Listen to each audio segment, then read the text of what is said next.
Hey y'all, it's Amanda with Tap Mom and the Baby Brigade. Hope everybody's having a good Monday. I'm not having the best hair day, but I went to bed shortly after taking a shower, and so I didn't do much with it, so it kind of looks a little lopsided.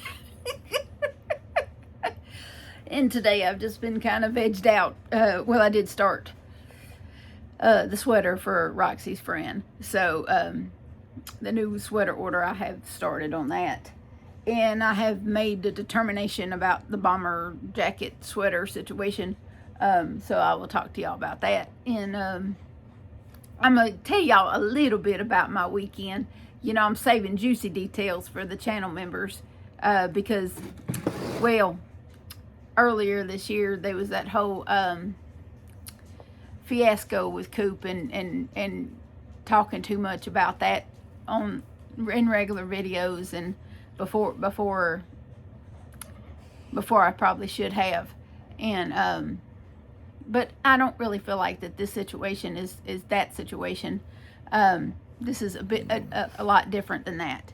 So you have 30 minutes before your dinner time, mister. Is she hogging the dry food? I'm sorry she's hogging the dry food. You just have to go lay down, big boy. Go lay down. Theodore. I know I'm having a whole conversation with a dog that is not talking back to me. I know that. I know that doesn't sound logical. You just have to be a dog mom to understand. 5 o'clock around here is typically their dinner time when they get their canned food. And I usually keep dry food available to them throughout the day.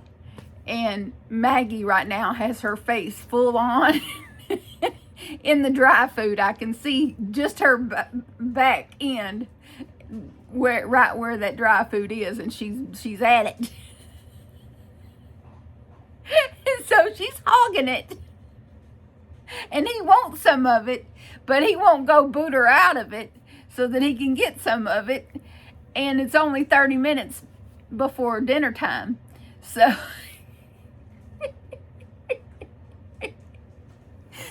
So I'm just telling him, you just need to have some patience. Because you're about to get your can of dog food anyway. And then your belly will be satisfied. Just lay down. Just lay down. Or sit down, as it were. I'll love on you. Okay. I'll just love on you. Okay. Well, I did have... I had a lunch date Friday with James, and that went so well.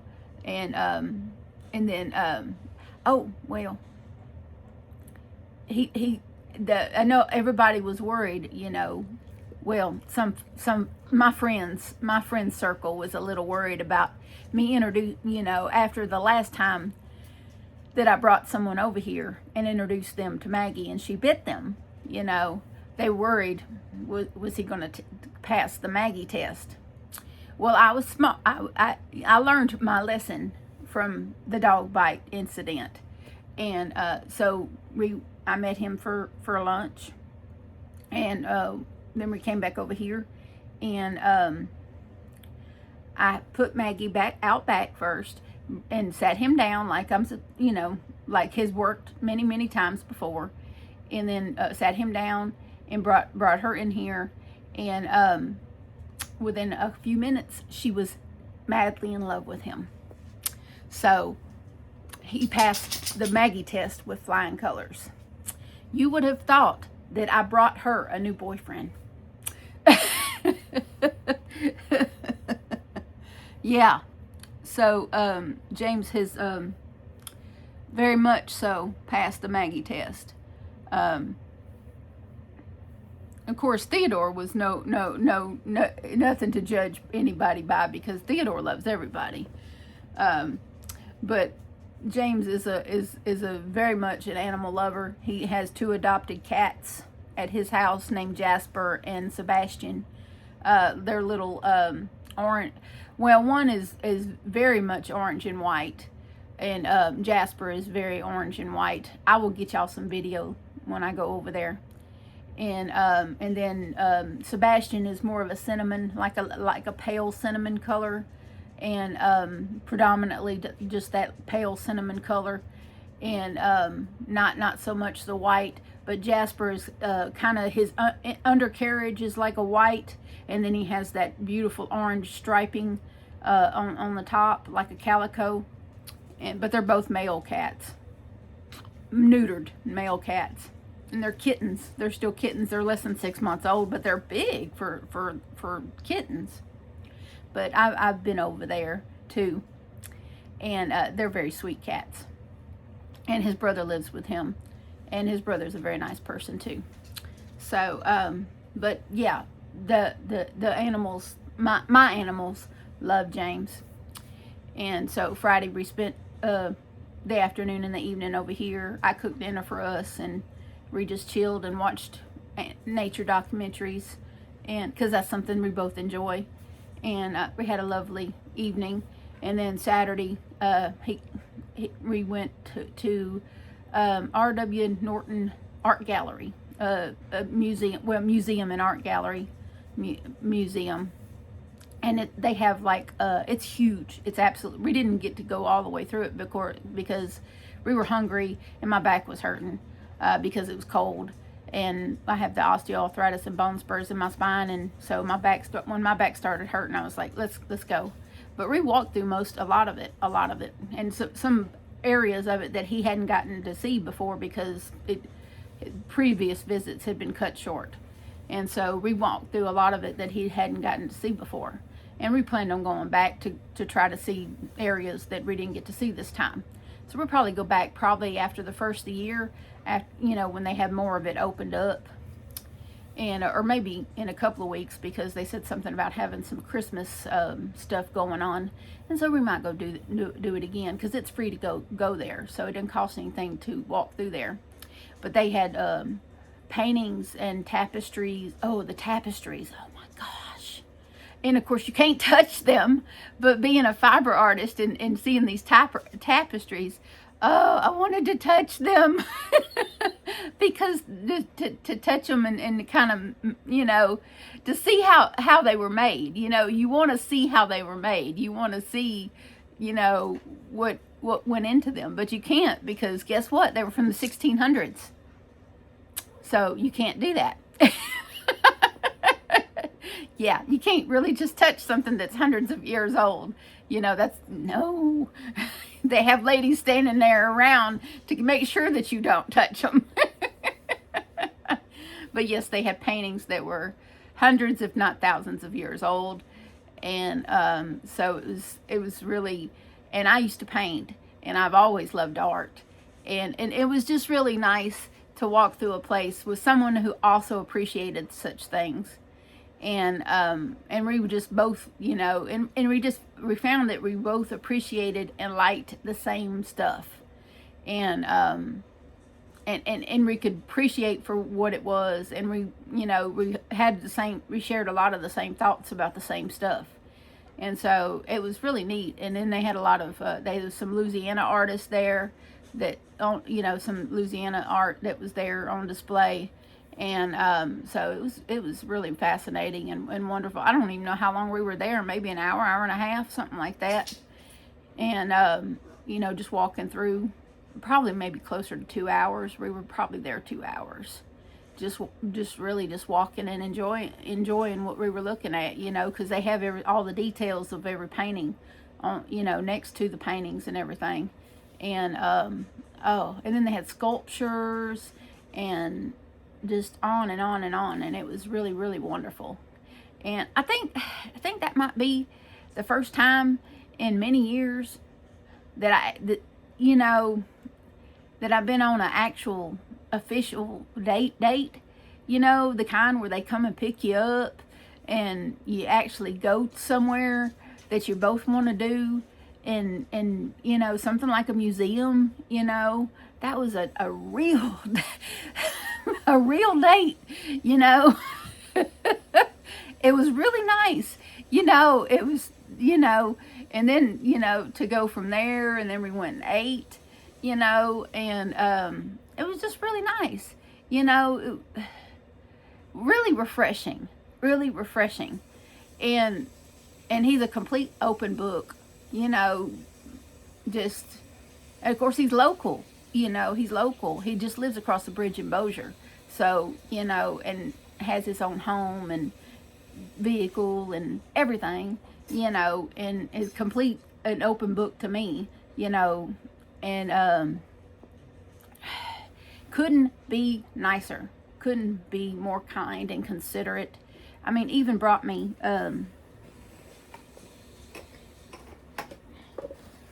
flowers that wouldn't make me sneeze and flowers that wouldn't die. How considerate is that? So, yes, I just have them down here because dogs, they kept knocking them down. So I put them down there. But yes, I'm very happy to have met someone so kind, and that we just, you know, enjoy each other's company so much. So I'm very excited to see where this goes. And he's very open to being on videos. And I even teased him that I was going to teach him how to learn use a knitting loom. So and he was like, "Oh, really?" And I was like, "Yeah, I think you might find it kind of meditative, you know." And he said, "Well," he said, "Yeah, that might be fun." You know, how many guys would be I mean, he works with his hands, you know, and you know, for a living, he does manual labor, you know, for a living. But he was so open to the idea, and I was just really, you know, comforted by that he was really open to learning how to loom knit. You know, I just thought that was really cool. I thought that was really cool, because I said it kind of jokingly, you know, just to kind of feel him out, to see where his head would be about it. And he was like, "Yeah, okay." And I'm like, "Awesome." Absolutely awesome. You can't get much better than that. But back to my crochet. The reason why the bomber jacket thing is going to have to be done a little bit different, because I only have 6 skeins of each color. So now I know that Lion Brand has got some fabulous sale going on for that exact yarn. Now there's one color, mahogany, that they are sold out of when I checked.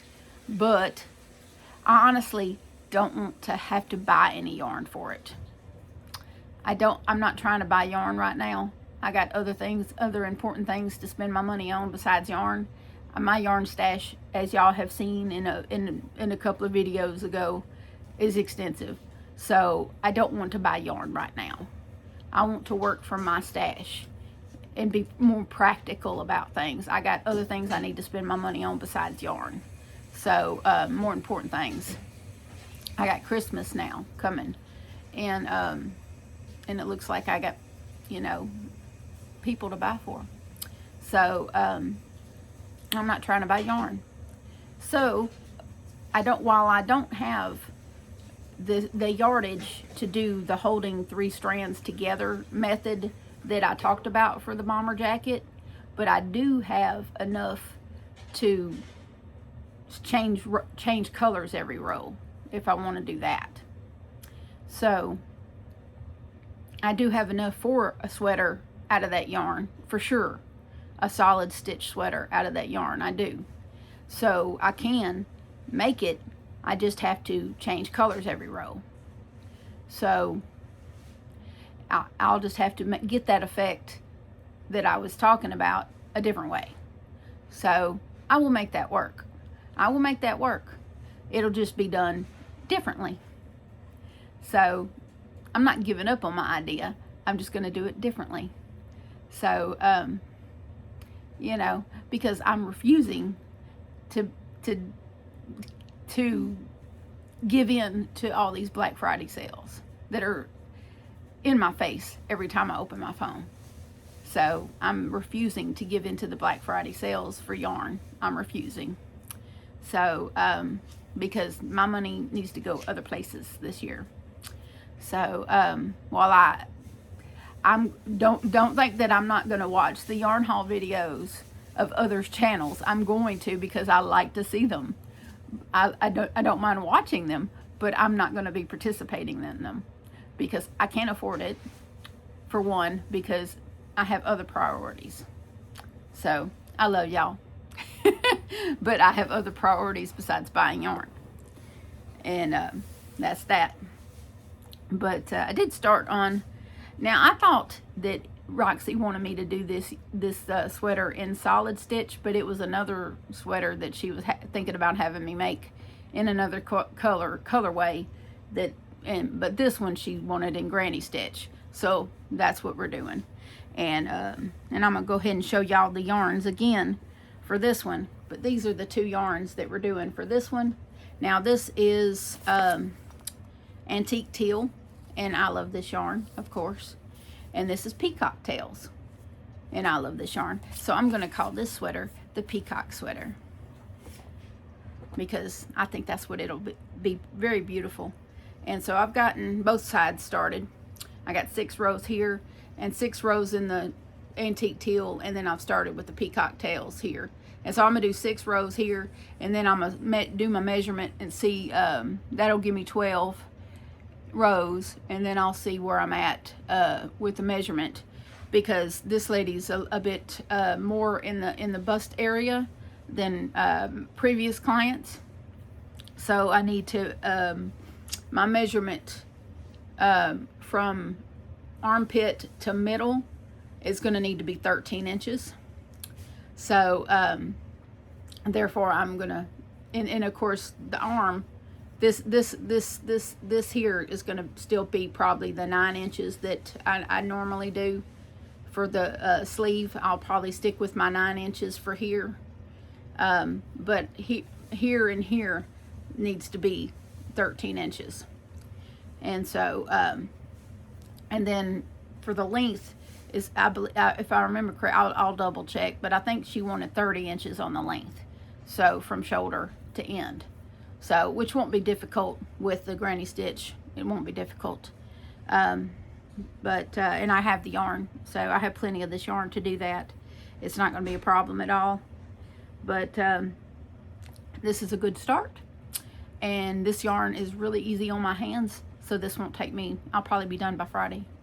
FYI, I don't know, maybe. It just depends. I'm not going to...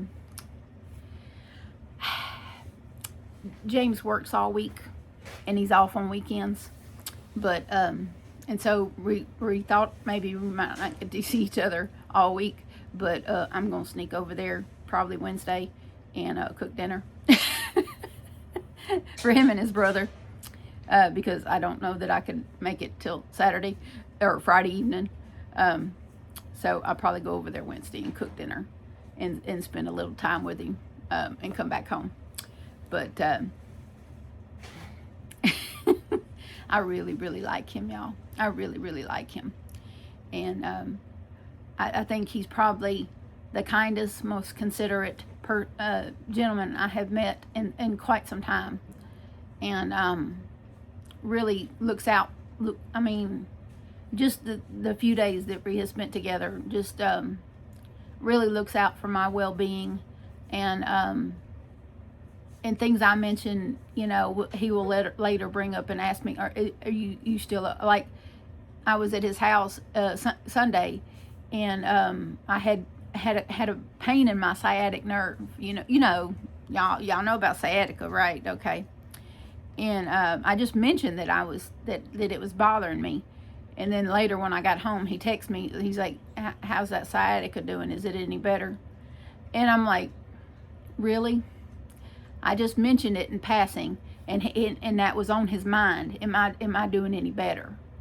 You know, who does that? You know, to me that was a real sign of his character, that it was on his mind that I was hurting, and he wanted to know, was I any better? And that meant a lot. I don't know about y'all, but that meant a lot to me. You know, just the fact that he was concerned about my well-being. You know, it's something. It's a small thing, but not a small thing. You know what I mean? So, if that's a sign of his character, that's a really good sign of his character. So, and of course, the fact that he's really into animals like I am is really good. And he's an adopt, don't shop kind of guy too. So, that really did it for me. Just letting y'all know that, yeah.